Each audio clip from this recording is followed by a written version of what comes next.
Olá, fãs de Cavaleiros do Zodíaco, ficção científica e monstros. Aqui é o Luiz dos Monstros e Aventuras. E vamos fazer uma análise geral como um todo da primeira temporada dos Cavaleiros do Zodíaco da Crunchyroll, dizendo os pontos negativos, positivos e interessantes, né? E vamos nessa. Lembrando que cada episódio em si já foi detalhado aqui no canal. E aqui meio que qual seria o resultado final, né? Que teve todos esses primeiros episódios dessa primeira temporada, né? Ou primeira parte, como vocês acharem melhor, dos Cavaleiros do Zodíaco da Crunchyroll. E é uma coisa que eu acho interessante, é que dá pra assistir sem ter visto a primeira parte lá na Netflix. Isso se deve a 3 elementos interessantes. Em primeiro lugar, que os elementos principais são retomados sem problema dentro dessa história. Tanto que o primeiro capítulo eu acho bem bolado, apesar de bem corrido também. Já que logo de cara não apenas é mostrado os Cavaleiros do Zodíaco lutando contra o inimigo que acabou de soltar a flecha dourada no peito da deusa Atena, né? Mas que o primeiro desafio justamente ao subir as 12 casas do Zodíaco, né? Mostra justamente a questão da profecia que foi criada exclusivamente para o seriado de televisão, apesar que baseada em um elemento de uma das sagas de Cavaleiros do Zodíaco, né? Mas principalmente Cavaleiros do Zodíaco Next Dimension, né? E essa profecia, ela é demonstrada diretamente pelo Cavaleiro Mude Ares, né? Meio que o primeiro desafio deles é justamente ultrapassar justamente o impacto emocional da profecia para conseguir pegar e continuar batalhando. E ao mesmo tempo que é feita uma explicação geral quando se passa um desafio pelo Mu de como funciona a questão dos poderes das armaduras, né? E mesmo dos poderes básicos dos Cavaleiros do Zodíaco. Número 2, a maioria dos personagens quase não foi aprofundada, excetuando o Seiya e a Saori. Isso respectivamente o Cavaleiro de Pegasus e a reencarnação da deusa Atena na primeira temporada lá da Netflix, né? Então aqui esses personagens não apenas são reaprofundados e retomando vários elementos, mas como os coadjuvantes, né? Que no mangá original, não coadjuvantes eram tão protagonistas quanto o Seiya, eles são aprofundados nessa história. Inclusive isso era uma reclamação bem grande de quem acompanhava o seriado anterior, né? Sejam os fãs clássicos, né, que ficaram tristes ao ver seus personagens mal desenvolvidos, quanto o pessoal normal que acompanhava o anime que dizia: ué, matei tanto personagem porque ninguém fala quase nenhum detalhe sobre eles, né? Então, aqui é outro bem importante. Número 3, né? O principal elemento de polêmica da temporada anterior, que foram os cavaleiros mecânicos que surgem como vilões, que a ideia é de criar uma ameaça nova, reelaborando um perigo clássico de Cavaleiros do Zodíaco. Porém, como o material só foi jogado sem ter um desenvolvimento muito aprofundado, inclusive cheguei a falar um vídeo só sobre ele, mostrando os elementos interessantes que tinha justamente dessa saga dos Cavaleiros Negros, né? Porém, nunca houve muito desenvolvimento. E o espaço que foi usado isso no passado, na verdade, acabou não dando espaço para você aprofundar os outros personagens. E como aqui como essa saga já foi toda resolvida antes, né? Ela é pouquíssimo mencionada, exceto quando realmente necessário, né? Que é quando temos a cena do Cassius, o rival do Seiya, voltando, dizendo que chegou até virar um cavaleiro negro para poder pegar e desafiar o Seiya e retomando justamente em flashback para as partes importantes dessa fase. Então, você pode pegar e acompanhar sem problema, não apenas sem problemas, mas como tendo um desenvolvimento muito mais detalhado. Então, aqui, mesmo a profecia, ela acaba tendo um elemento fundamental que, ao invés de ser simplesmente uma coisa jogada na história, aqui ela é um elemento muito importante. Por quê? Porque ela toma como elemento base, como o mestre do santuário foi manipulando um por um cada um dos cavaleiros de ouro para pegar e se submeter a ele, a ponto de pegar e concordar em matar a própria deusa, para vocês terem ideia, né? Então, nesse processo, a gente acaba tendo isso utilizado como elemento para mostrar a capacidade do vilão de manipular as pessoas. Número 2, com isso também aprofundar cada um dos Cavaleiros de Ouro em suas personalidades, colocando um pouquinho mais, inclusive, de sua história e do seu processo de interação com os outros personagens, que não existe na animação original. E número 3, à medida que vai passando a história, nós vemos aqueles que seriam simples Cavaleiros de Bronze conseguindo um enorme grau de poder para lutar contra os Cavaleiros Dourados, cujos poderes são quase divinos. Então, esse quase divino chega no literal, quando nos aproximamos inclusive do Cavaleiro justamente de Virgem, né, que é dito como o mais próximo de um deus e que aqui foi colocado justamente cujo poder se aproxima de uma divindade. E nisso, quando você pega cavaleiros que teoricamente cada um dos cavaleiros ele é meio escolhido, meio desde o nascimento para qual vai ser a sua armadura, né? Então quando você vê cavaleiros de patente mais baixa sendo capazes de atingir altíssimos níveis de poder, você começa a criar esperança nesses cavaleiros de ouro de que exista sim o poder de você ultrapassar o seu destino para conseguir deter a profecia, de você conseguir níveis de poder grandes o suficiente para você pegar e deter outros seres, inclusive as outras divindades que ameaçam a Terra. E aqui é bem feito esse desenvolvimento dos cavaleiros, né?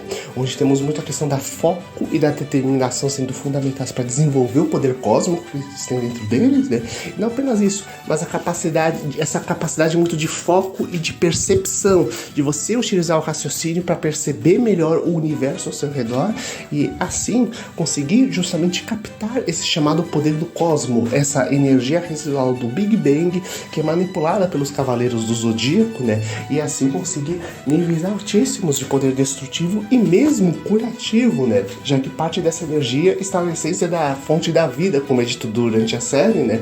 A ponto de que ela permite a realização de habilidades regenerativas, né? Como a cura da cegueira do Shiryu ou o poder de cura do Cavaleiro Ayora de Leão. Então, e junto com essa capacidade de raciocínio, com determinação, né, essa coisa de você unir mente e cérebro para você conseguir pegar e atingir os objetivos. Então, nós tivemos esse crescente dentro dos cavaleiros. E é claro, nós tivemos um material inédito que foi colocado aqui. Parte dele justamente criado através da profecia, que como eu disse, foi um aprofundamento desses personagens. Só que esse aprofundamento dos personagens também tiveram outra coisa que fez isso. Por quê? Porque nós tivemos algumas coisinhas que são apenas mencionadas no mangá, acontecimentos importantes que normalmente tem 1 ou 2 quadrinhos que são falados, né? Como a morte do mestre da Shun, ou a questão da grande revelação de Star Hill, né, que era que o mestre anterior tinha sido morto, substituído por um impostor, né? E o que acontece? É usado isso de base para pegar e criar toda uma história paralela, que na verdade é aprofundamento disso. E como Shun tinha sido o principal ponto de polêmicas na história anterior, justamente pela sua mudança desnecessária de gênero, diga-se de passagem, aqui isso foi aprofundado. Então Shun ganha novo destaque, já que toda essa saga nova começa justamente a partir da ilha onde ela foi treinada, mostrando os detalhes da questão do seu mestre, da sua parceira de treinamento, e essa parceira que era a June, ela ganha um mega destaque dentro dessa saga, junto inclusive com o Marin, a mestre Seiya. E realmente o detalhamento dessas duas personagens talvez seja os principais elementos interessantes que essa saga traz, né?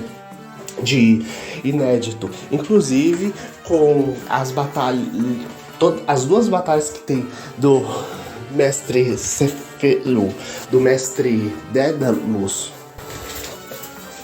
da Shun e da June, na minha opinião, sendo os grandes destaques dessa saga, né?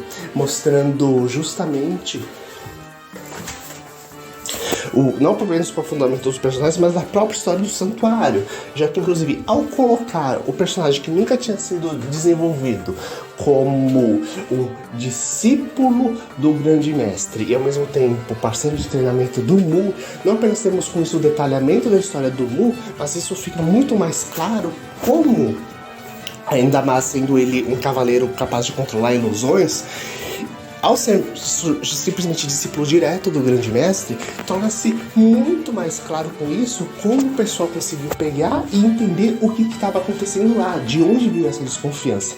E mesmo quando é mostrado a origem da Marin em mais detalhes, coisa que a gente quase não viu, e apesar disso ter sido criado para o anime, deixar isso com muito mais impacto. Por quê? Porque aqui finalmente existe uma lógica para Marin descobrir e desconfiar porque o mestre do santuário estava agindo de forma estranha, como também acaba gerando expectativas sobre como será o encontro dos cavaleiros na casa justamente de Sagitário, já que até onde eles vão interagir com o fantasma do Cavaleiro de Sagitário lá dentro. Talvez os principais problemas tenha sido justamente a questão do impacto do episódio duplo, que mostra a saga justamente dentro da Colina das Estrelas, para chegar justamente ao Templo Secreto do Grande Mestre, em paralelo ou os cavaleiros enfrentando os fantasmas que se aproximam da saga da Casa de Virgem, né?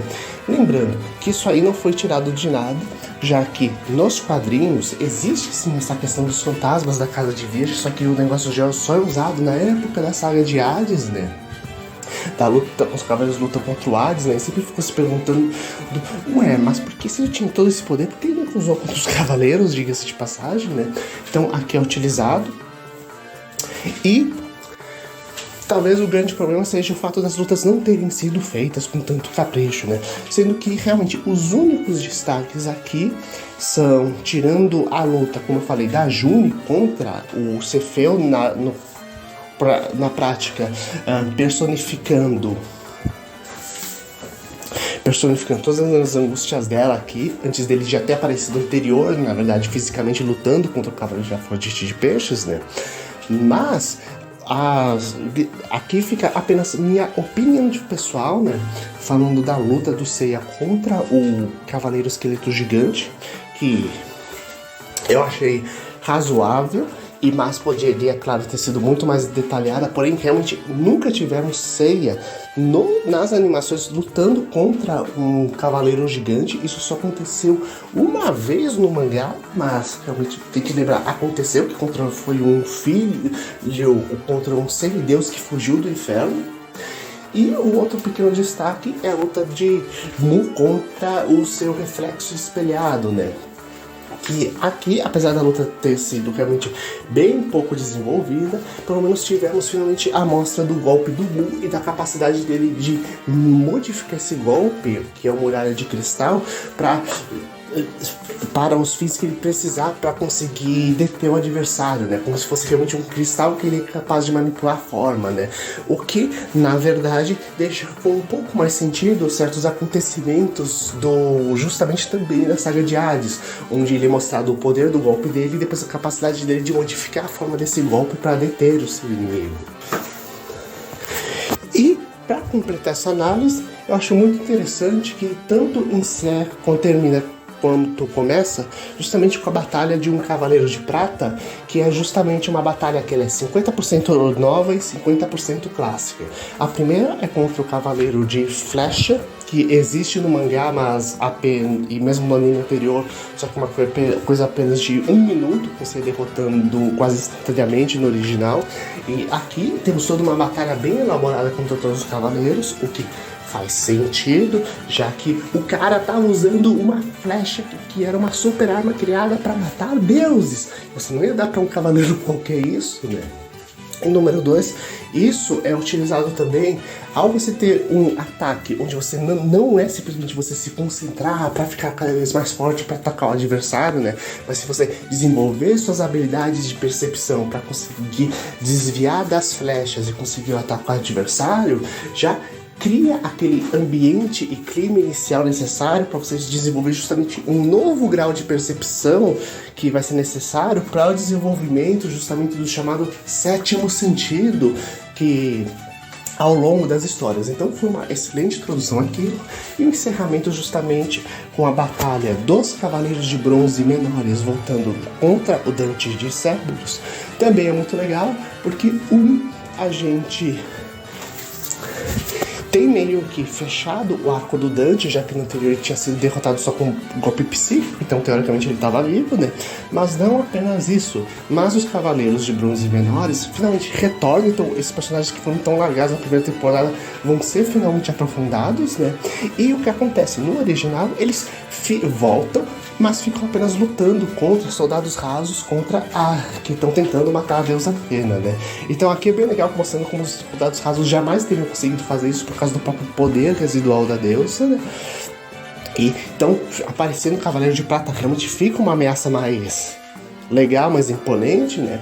Mas também nós vamos ter finalmente uma batalha inédita dos Cavaleiros de Bronze Menores, né? Contra realmente um inimigo, né? Coisa que nunca ocorreu no mangá original. Então fica aquela empolgação de pegar como vai ser essa próxima batalha, como eu disse. É inédita no sentido de que esse cavaleiro nunca enfrentou eles, que eles só enfrentaram os seres sem cosmos, diga-se de passagem, né? Que vai acontecer na próxima temporada. Então, acabamos tendo um saldo mais positivo do que negativo, mesmo na questão de efeitos especiais e na questão de som, tivemos um melhoramento, né? Então, apesar da qualidade do som variar no sentido de ser uma música meio que ambiente genérica em metade do tempo, em outras nós temos uma coisa que falam de suspense, ação, aventura, drama. Mas também nós tivemos a questão da melhoria dos golpes dos cavaleiros e certas cenas de combate, né? Que apesar de alguns momentos ser uma coisa mais simples, os combates corporais ficaram muito bem bolados, né? E nós tivemos o detalhamento muito bem feito do interior das 12 casas do Zodíaco até o momento, né? Coisa que na verdade é pego de certos elementos, inclusive não da saga original dos Cavaleiros, mas de um spin-off chamado Saga G. E isso na verdade dá pra gente pegar como um todo, já que temos elementos de videogames, filmes, quadrinhos que são fora do clássico, mas também são quadrinhos oficiais, né, que são os vários universos paralelos de Cavaleiros do Zodíaco, né? Então essa série tá pegando elementos de todas as mídias para criar uma saga própria, tendo como eixo principal a saga clássica. Inclusive, como eu disse, essa profecia que eu falei está dentro da saga de Cavaleiros do Zodíaco, né? Só que em outra saga, mas precisamente na série Next Dimension, né? E da forma como ela é colocada aqui, inclusive falando da questão do Hades, do Poseidon, ela acaba sendo meio uma forma de você pegar elementos de várias sagas diferentes e simplificar com um único elemento, que é através dessa profecia, e usar ela como de base para você aprofundar todos os personagens da série. E vocês, qual a sua opinião? Para mim, se manter o ritmo dos últimos episódios, vai ser uma série bem legal, só que eu espero que, assim como a partir do primeiro episódio, nós tivemos um nível crescente de qualidade não apenas de som e de imagem, mas também de roteiros cada vez mais refinados, que o mesmo se ocorra até a grande batalha final das 12 casas e contra os outros deuses do Olimpo, né? Ou mesmo outras sagas, vai que após aprender a desenvolver boas histórias com isso, nós tenhamos algumas sagas inéditas de Cavaleiros. Coloca a sua opinião aqui embaixo, compartilha com seus amigos e até o próximo vídeo. Falou!